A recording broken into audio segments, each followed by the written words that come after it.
Para empezar esta primera parte de Atlas hablaremos acerca del cráneo. Debemos recordar que el cráneo está dividido en dos porciones para su estudio, una porción neurocraneal, la cual hablaremos en estos momentos, y una porción viscerocraneal o huesos de la cara, de las cuales hablaremos un poquito más adelante y a mayor profundidad. El neurocráneo, a su vez, se subdivide en bóveda craneal o calvaria, que va a ser toda esta parte superior del cráneo. La bóveda craneal o calvaria va a ser la encargada de generar protección al encéfalo o al cerebro. Va a formar un tipo casco en esta parte para así generarle esta dicha protección. Va a estar conformada por el hueso frontal, que lo vemos en una cara anterior, por el hueso parietal, que lo vemos más por una cara posterior, y por el hueso occipital. A su vez, también está subdividido en el suelo o base del cráneo, el cual va a ser el encargado de llevar a proporcionar un lugar donde el cerebro pueda descansar. Esta base está formada por el hueso esfenoides, por el hueso temporal y por el hueso etmoides. El hueso frontal es un hueso impar central y simétrico. Está ubicado en la parte anterosuperior del cráneo y participa en la formación de las cavidades nasales y orbitarias. Va a estar cubierto por el vientre frontal del músculo occipitofrontal y para su estudio lo vamos a dividir por caras. En la cara anterior, en la parte media inferior, vamos a observar una eminencia, la cual vamos a llamar glabela. Por arriba de esta vamos a observar los vestigios de la sutura mediofrontal o también llamada sutura metópica, y lateralmente encontramos a las eminencias frontales. Por debajo de ella vamos a tener a los arcos superciliares, los cuales van a dar estructura a las cejas. Debajo de estos arcos superciliares observamos unos orificios llamados orificios supraorbitarios, los cuales dan paso a la vena, arteria y nervio supraorbitario. En la parte inferior lateral se encuentran las apófisis cigomáticas y de aquí nace la línea temporal. Esta va a delimitar una parte triangular, la cual se va a llamar cara temporal, y en esta zona se van a insertar los fascículos del músculo temporal, que es un músculo masticador. En la vista posterior va a estar relacionado directamente con el encéfalo, específicamente con los lóbulos frontales del cerebro. En la línea media vamos a encontrar al surco del seno sagital superior, que va a estar ocupado por el seno sagital superior. Esta es una vena de gran calibre que inicia en este hueso frontal. Debajo de este surco vamos a observar la cresta frontal, en donde se inserta la hoz del cerebro, y por debajo de esta estructura se va a observar un agujero conocido como foramen ciego, que va a dar paso a una prolongación de la dura madre y a la vena emisaria de Espirilo. A ambos lados de la línea media vamos a tener a las fosas frontales, las cuales van a recibir y alojar a los polos frontales del cerebro. El hueso etmoides va a estar conformado por una lámina vertical, una lámina horizontal y dos masas laterales, las cuales van a dar inicio al esquema del hueso etmoides. Este hueso es único, central, y se encuentra inferior al hueso frontal. Le da estabilidad a la articulación central del cráneo y es muy irregular en cuanto a su estructura. En una vista anterior, donde veremos principalmente a la lámina vertical, la cual estará dividida en dos porciones, una porción superior y una porción inferior. Sobre la porción superior vamos a encontrar a la crista galli, la cual sirve para articularse con la cresta frontal. En ella se va a insertar la hoz del cerebro. Sobre la porción inferior vamos a encontrar a la lámina perpendicular, la cual va a dividir a ambas cavidades nasales. Esta se va a articular con el hueso vomer, después con el maxilar superior, con el palatino, y formará el tabique central óseo de la nariz, el cual va a dividir la cavidad nasal derecha e izquierda. Si lo vemos ahora desde una cara lateral, vamos a encontrar que la crista galli, ¿sí?, se va a articular con la cresta frontal del hueso frontal, y esta parte de abajo va a ser la lámina perpendicular. Vamos a hablar ahora de la lámina horizontal, que es un poco más alargada en sentido anteroposterior que en sentido transversal. Esta lámina va a tener dos caras, una superior que mira hacia la cavidad craneal. Esta cara superior, son estas dos y va a estar dividida o separada por la crista Galli, va a estar formada por surcos, pequeños surcos llamados canal olfatorio. En esta cavidad se encontrará el bulbo olfatorio, que es una estructura del primer par craneal del nervio olfatorio. Luego está perforada por muchos agujeritos donde penetran los nervios nasales que vienen de la cavidad nasal para el bulbo olfatorio. Muchos autores suelen llamar a esta lámina horizontal como lámina cribosa, ya que tiene un aspecto tipo colador. Esta lámina se va a articular con el hueso frontal y hacia posterior con el hueso esfenoides. En una vista inferior se va a poder ver un poquito más adentro lo que es la bóveda de la cavidad nasal. Vamos a pasar ahora a las masas laterales, que van a ser estructuras cuboideas, los cuales llevará a que contenga 6 caras. La primera cara, llamada cara externa o lateral, va a ser parte de la cara medial de la cavidad orbitaria. Por eso es que va a recibir el nombre de lámina orbitaria. En una segunda cara, denominada cara interna, va a formar la pared lateral de cada fosa nasal. Va a estar conformado por los cornetes nasales, el cornete nasal superior y el cornete nasal medio. Entre cada cornete vamos a encontrar un meato. Este de aquí sería el meato nasal superior, que va a estar entre el cornete superior y el cornete nasal medio. Vamos a encontrar el meato nasal medio, que se va a encontrar entre el cornete nasal medio y el cornete nasal inferior. Tenemos que esta superficie de acá se va a denominar como un hueso aislado. Al realizar un corte en el cornete nasal medio, vamos a encontrar que contiene aquí a la apófisis unciforme. Ahora, en una cara superior vamos a observar a la crista Galli, a los cornetes nasales medios y por lateral a la lámina orbitaria. Por superior del hueso etmoides va a estar perforada por unos huecos que se le va a llamar laberinto etmoidal. Entonces, por anterior se conoce como hemiceldillas etmoidales anteriores y por posterior como hemiceldillas etmoidales posteriores. Estas hemiceldillas se van a articular con la escotadura etmoidal del hueso frontal. Las hemiceldillas etmoidales anteriores van a tener un hueco llamado infundibulum, donde desembocarán los senos frontales para poder llegar al meato medio. Por una cara inferior, que la vamos a tener de este lado, va a estar conformado por el borde inferior del cornete medio, por el meato nasal medio, que va a ser el espacio entre el cornete nasal medio e inferior, y por la apófisis unciforme. En el meato medio van a desembocar las hemiceldillas etmoidales anteriores, aquí se va a ver cómo van a ir desembocando, los senos etmoidales y el seno frontal a través del infundíbulo, que recordamos que es esta parte. Entonces así es como van a ir desembocando para poder llegar al meato nasal medio. Ahora, si nos vamos a un corte medial, recordando que si cortamos el cornete nasal medio, vamos a encontrar la estructura de la apófisis unciforme.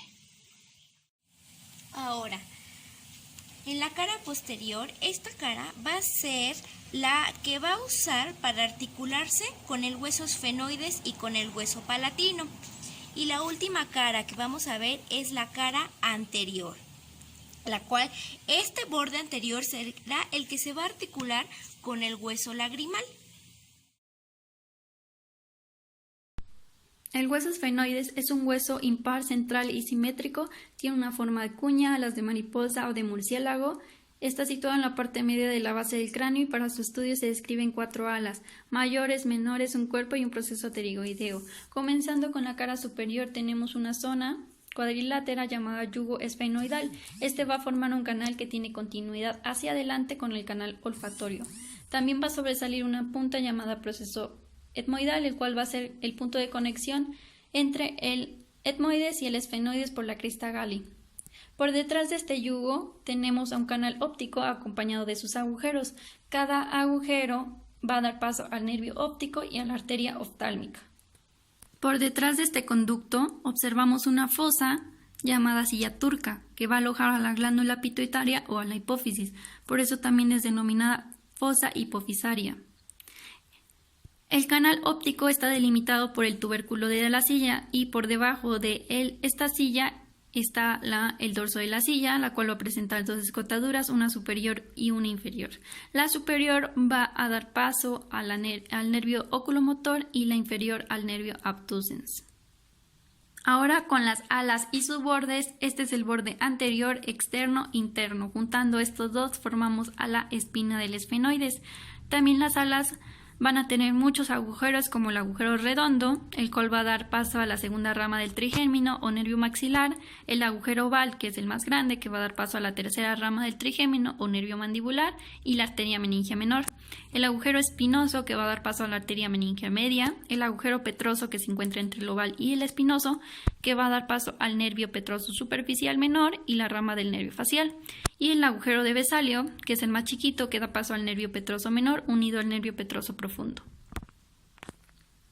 Esta es la cara posterior. Observamos el dorso de la silla y a unos lados los senos cavernosos, que en su interior contiene a la carótida interna en el nervio abducens y externos a ellos el nervio oculomotor, el nervio troclear y el nervio oftálmico. Y en la cara anterior tenemos a la cresta esfenoidal con sus dos orificios que son de entrada para los senos esfenoidales. También tenemos en la ala mayor esta hendidura esfenoidal o también llamada fisura orbitaria superior, el cual va a dejar pasar al tercer y cuarto par craneal y la rama oftálmica del quinto, la vena oftálmica, arteriola, rama de la meningia media y el sexto o nervio abducens. Y la apófisis pterigoides tenemos que está conformada por lámina lateral medial, penetrada por el conducto pterigoideo, el cual va a dar paso al nervio vidiano. El hueso occipital es otro de los 8 huesos que forman el cráneo. Está situado en la parte media, posterior e inferior del cráneo. El punto craniométrico que forma el occipital con el esfenoide se denomina clivus.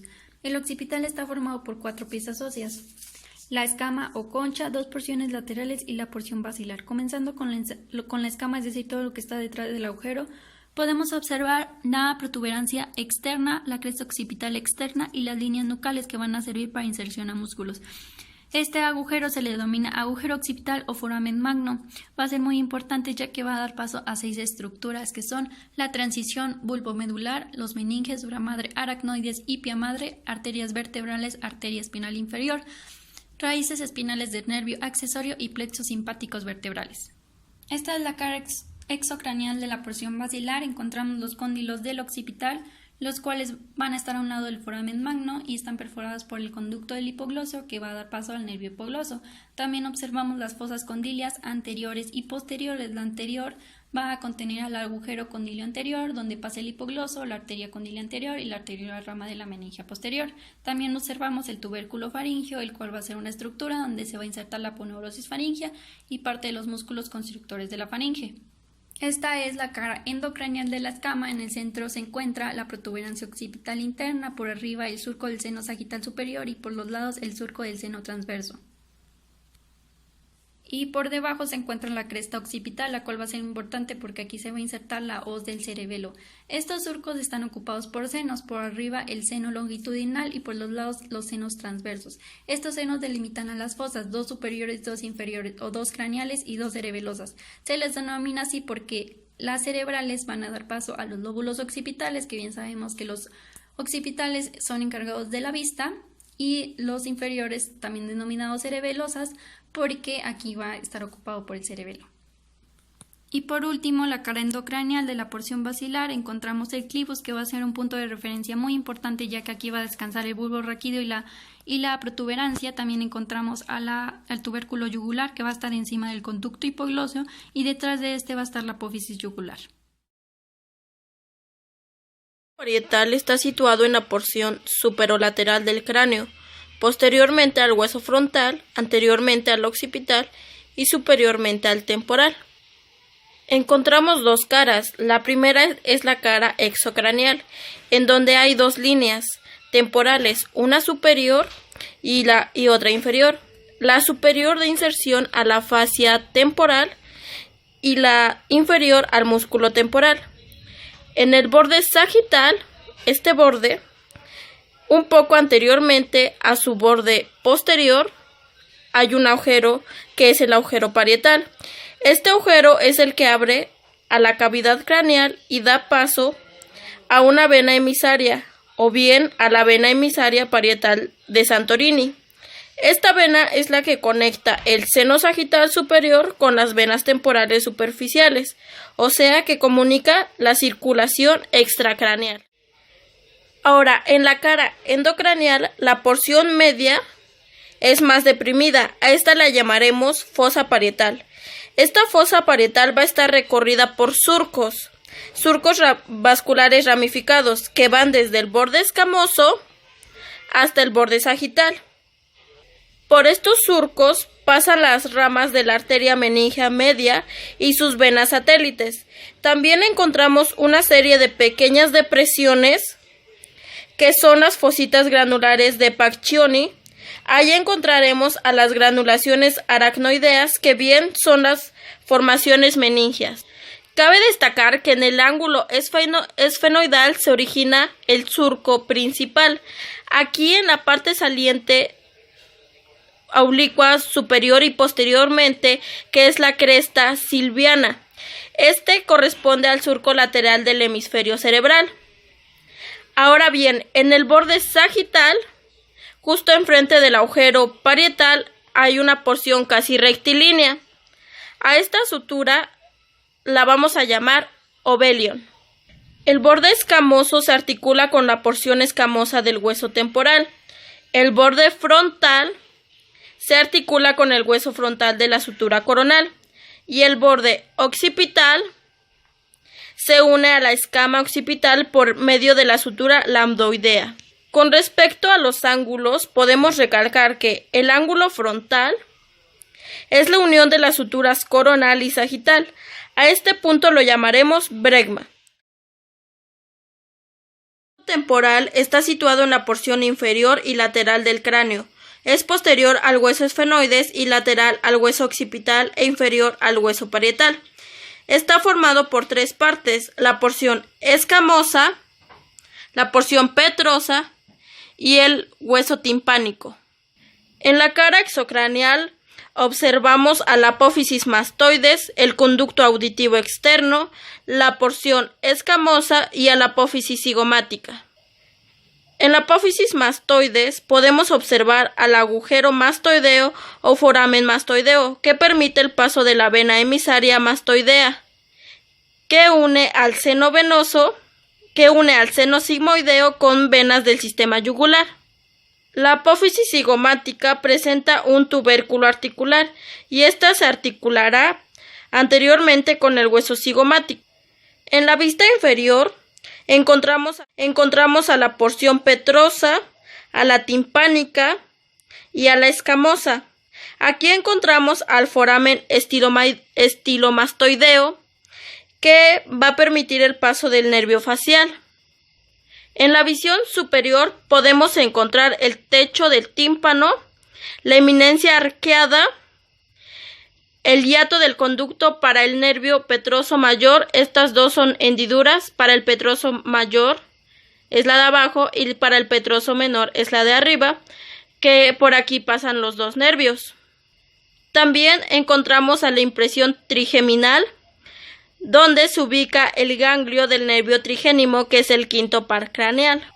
Aquí tenemos al conducto carótido, que es el conducto vascular más importante. El encéfalo y la médula espinal van a encontrarse rodeados por lo que son tres capas de membranas llamadas meninges. Va a tener primero una capa externa muy resistente que va a tener como nombre la dura madre y va a ser esta estructura como azul marino que vemos en el dibujo. Y bueno, siguiendo esa capa va a haber una más delicada que se llama aracnoides. Aquí la podemos ver en un verde como un poco más oscuro.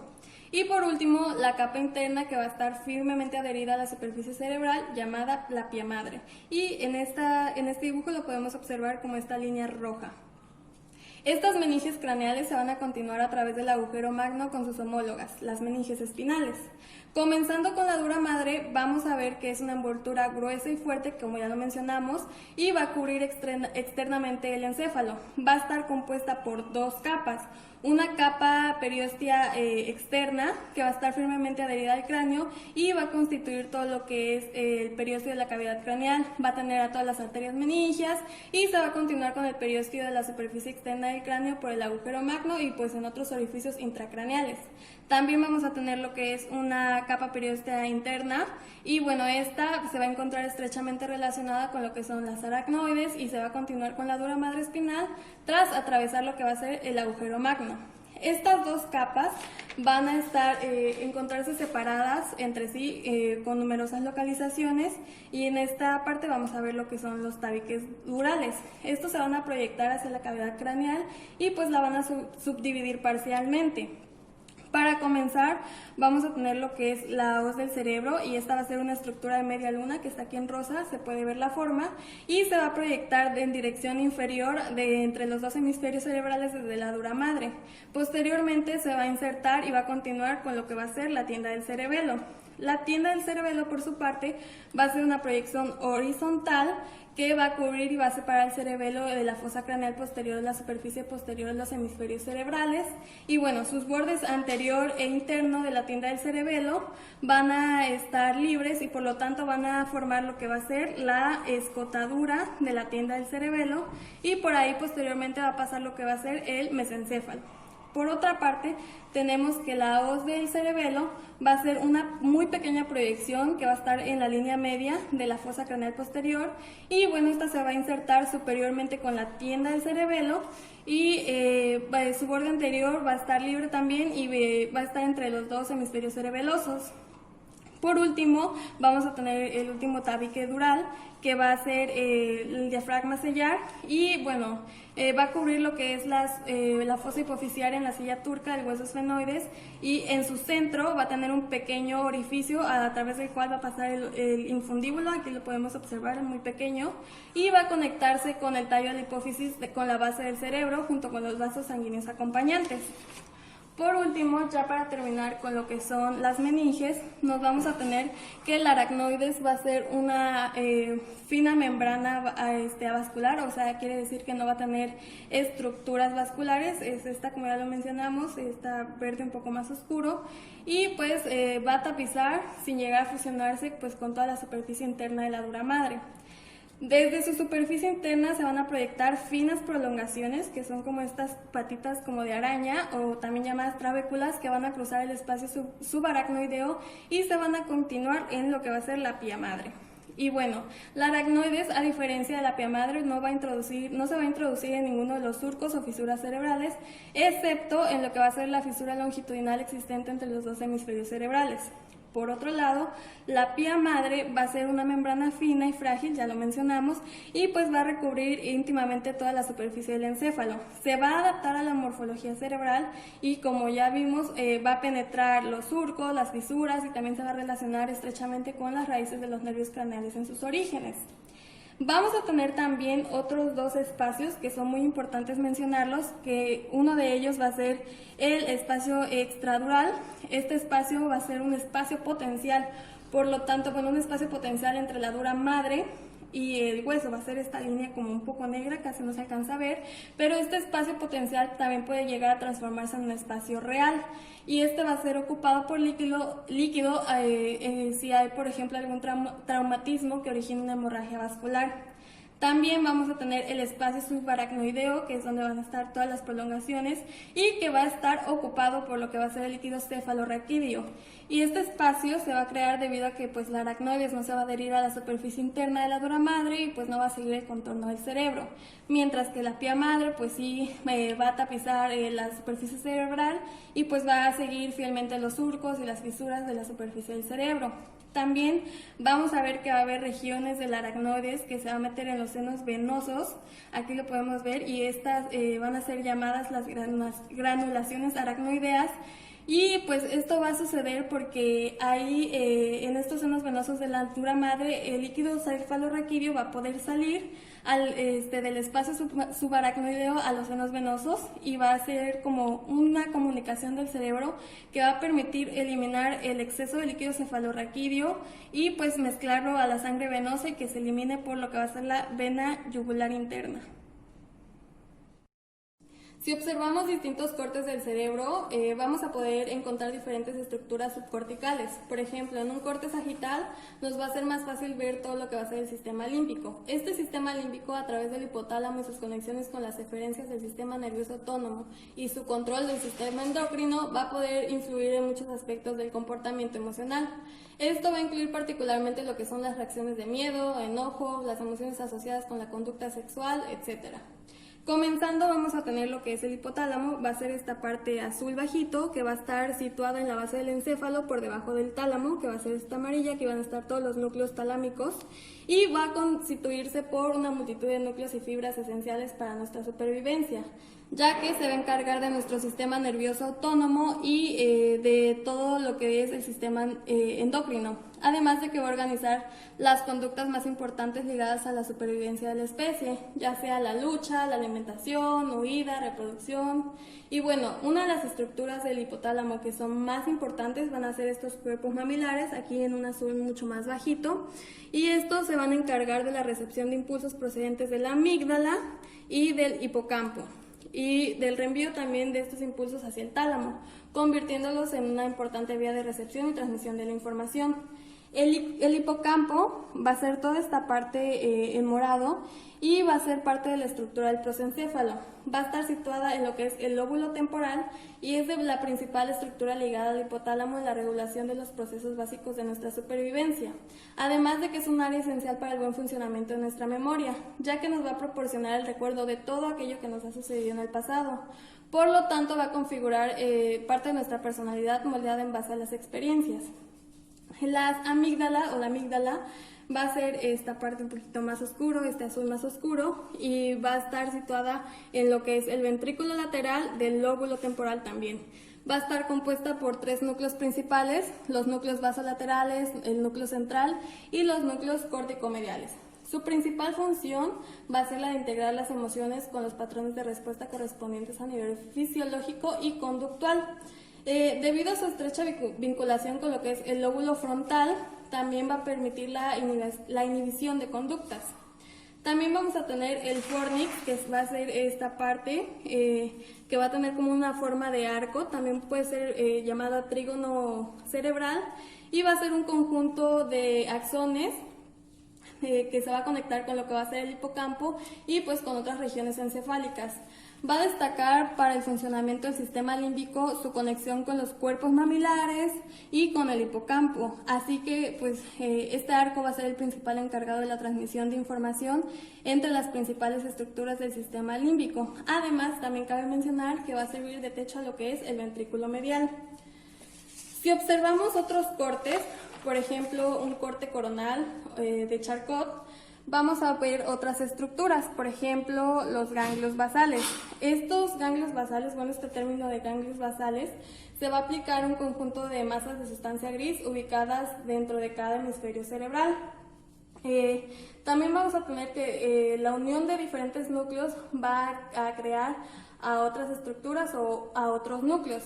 Por ejemplo, tenemos a lo que va a ser el núcleo caudado y el globo pálido con el putamen, y van a constituir lo que es el cuerpo estriado. Toda esta parte va a ser el cuerpo estriado. Los núcleos del globo pálido y el putamen va a constituir a lo que es el núcleo lenticular, que sería esta parte, sería el núcleo lenticular. También el núcleo caudado más el putamen va a ser el neoestriado o el núcleo estriado. Todos estos núcleos o todas estas estructuras van a formar parte importante en la transmisión de impulsos motores, pero ya más individualmente vamos a encontrar, por ejemplo, que el núcleo caudado va a ser una masa celular gris que se va a relacionar en toda su extensión con el ventrículo lateral, que aquí lo podemos ver, esta parte negra, y pues anatómicamente se va a encontrar dividido en una cabeza, en un cuerpo y en una cola, y pues junto al cerebelo va a participar en lo que es la modulación del movimiento de forma indirecta. El putamen, por su parte, va a ser la porción más grande y lateral del núcleo lenticular. Aquí la podemos ver, sí, es mucho más grande y está como más externa. Y se va a encontrar entre la cápsula externa y la lámina medular externa del globo pálido. Va a desempeñar un importante papel en el condicionamiento operante, o sea, el aprendizaje a través del refuerzo. Por otro lado vamos a tener el globo pálido, que van a ser estas dos estructuras, y va a ser la parte más medial del núcleo lenticular, va a derivar del diencéfalo y se va a encontrar formado por dos núcleos, el globo pálido externo y el globo pálido interno. Va a transmitir información desde el putamen y el caudado hacia el tálamo. Aquí en este corte vamos a ver también otras estructuras que también son importantes, no son parte de los ganglios basales, pero son también importantes mencionarlas. Por ejemplo, el bulbo raquídeo, que va a ser una continuación más gruesa de la médula espinal, y pues en él se van a encontrar los núcleos internos de varios nervios craneales y los centros vitales que regulan la respiración y la circulación. Esto también, el cerebelo, es muy importante que lo mencionemos, ya que va a ser un órgano intracraneal y pues va a estar situado debajo de los lóbulos occipitales, va a estar compuesto de dos lóbulos laterales y una región media o vermis. Va a coordinar todos los movimientos de los múltiples músculos esqueléticos y va a ser esencial para el mantenimiento de la postura, el equilibrio, etc. Y bueno, también vamos a encontrar, por ejemplo, los pares craneales. Vamos a encontrar el par craneal séptimo, el octavo, el noveno, el décimo y el 12º. Y bueno, aquí también vamos a poder observar los dos tubérculos mamilares o cuerpos mamilares y surcos importantes como lo es el surco lateral. También, si ya pasamos a un corte transversal de Fletching, podemos ver las mismas estructuras, pero algunas como más de cerca y más específicamente, como lo es la sustancia gris. La sustancia gris va a ser esta parte y pues en ella se van a encontrar todos los cuerpos neuronales donde se elaboran las señales nerviosas y se integra la información. Por otro lado vamos a tener la sustancia blanca, que va a ser una masa de tejido cerebral que se encuentra por debajo de la corteza cerebral y va a rodear los diferentes núcleos cerebrales y va a contener los elementos nerviosos de transmisión y conducción. El cuerpo calloso también lo vamos a poder aquí ver más con todas sus partes. Va a ser una lámina de sustancia blanca interpuesta entre ambos hemisferios y va a tener tres porciones: una anterior o rodilla del cuerpo calloso, una medial o tronco y una posterior o rodete del cuerpo calloso también. Aquí va a estar. Y va a servir de conexión entre las diferentes regiones y núcleos existentes en ambos hemisferios. El tálamo también lo podemos observar y va a ser una gran masa ovoide de sustancia gris que va a formar la mayor parte del diencéfalo. Va a servir como una extracción celular para todos los sistemas sensitivos principales, a excepción de lo que es la vía olfatoria. Y bueno, este tálamo va a estar ubicado a cada lado del tercer ventrículo, que es esta parte. Aquí también podemos ver las astas frontales de los ventrículos laterales. Y bueno, por último, una estructura que también vale la pena mencionar va a ser el septum pellucidum, que va a ser esta parte, y se va a extender desde la parte inferior del cuerpo calloso hacia abajo, y va a servir de separación entre los dos ventrículos laterales. Si hablamos del sistema ventricular, vamos a encontrar que en el encéfalo va a haber dos ventrículos laterales. Aquí podemos observar sus astas frontales y sus astas occipitales, así como los plexos coroideos, un tercer ventrículo y un cuarto ventrículo. Todos estos van a estar revestidos de lo que es una capa llamada epéndimo, y los dos ventrículos laterales van a estar comunicados a través del agujero de Monroe con el tercer ventrículo, y este a su vez se va a encontrar conectado por el acueducto de Silvio con el cuarto ventrículo. Si hablamos más específicamente sobre estos ventrículos, vamos a encontrar que va a haber dos ventrículos laterales, como ya los mencionamos, y se van a encontrar cada uno en cada hemisferio. El ventrículo va a ser una cavidad con forma de C, aquí lo podemos observar, y va a constar de lo que es un cuerpo que va a ocupar el lóbulo parietal en el que se extienden las astas anteriores, posteriores e inferiores en los lóbulos frontal, occipital y temporal respectivamente. Este ventrículo lateral se va a comunicar con la cavidad del tercer ventrículo a través de lo que es el agujero de Monro. Aquí no se ve como un agujero como tal, pero sí como un conducto. Y se va a ubicar este orificio en la parte anterior de la pared medial del ventrículo. Va a estar limitado anteriormente por la columna anterior del fornix y posteriormente por el extremo anterior del tálamo. El plexo coroideo, que va a ser el encargado de producir el líquido cefalorraquídeo del ventrículo, se va a proyectar en el cuerpo del ventrículo a través de una brecha de hendidura ubicada entre el cuerpo del fornix y la superficie superior del tálamo. Esta brecha en hendidura se va a conocer como una fisura coroidea. A través de ella, los vasos sanguíneos del plexo van a invaginar la pia madre de la tela coroidea del epéndimo del ventrículo lateral. También vamos a tener el tercer ventrículo. Este tercer ventrículo va a ser una cavidad con forma de hendidura que va a estar ubicada entre los dos tálamos. Se va a comunicar por delante, como ya lo mencionamos, con los ventrículos laterales a través de los agujeros interventriculares o de Monro y posteriormente con el cuarto ventrículo a través del acueducto cerebral o de Silvio. Pasando al cuarto ventrículo, vamos a ver que es una cavidad con forma de carpa. Aquí se puede ver la forma y va a estar llena de líquido cefalorraquídeo. Va a estar ubicada por delante del cerebelo, aquí está el cerebelo, va a estar ubicada delante y por detrás de la protuberancia y la mitad superior del bulbo raquídeo. Se va a continuar por arriba con el acueducto cerebral del mesencéfalo y por debajo con el conducto central del bulbo raquídeo y la médula espinal. Este cuarto ventrículo va a poseer límites laterales, un techo y un piso de forma romboidea. De aquí el líquido cefalorraquídeo se puede ir a la médula espinal a través del canal ependimario o canal medular, o también otra vía que va a ser por los tres agujeros que lo conectan con el espacio subaracnoideo, que van a ser dos agujeros laterales de Luschka y uno de Mehendi. Y así pues va a llegar a lo que va a ser el espacio subaracnoideo. El líquido cefalorraquídeo es muy importante que mencionemos que va a ser uno de los líquidos más limpios que vamos a tener en nuestro cuerpo, ya que va a ser un fluido que circula y baña el sistema nervioso central, tanto a nivel craneal como a nivel espinal. En condiciones normales va a ser claro e incoloro, casi como el agua, y van a existir numerosas enfermedades que pueden alterar su composición. Y bueno, dentro de sus principales funciones vamos a destacar que va a lubricar estructuras neurales, va a amortiguar en caso de un trauma, va a nutrir, va a eliminar metabolitos, va a transportar hormonas, neurotransmisores y anticuerpos y muchas otras más.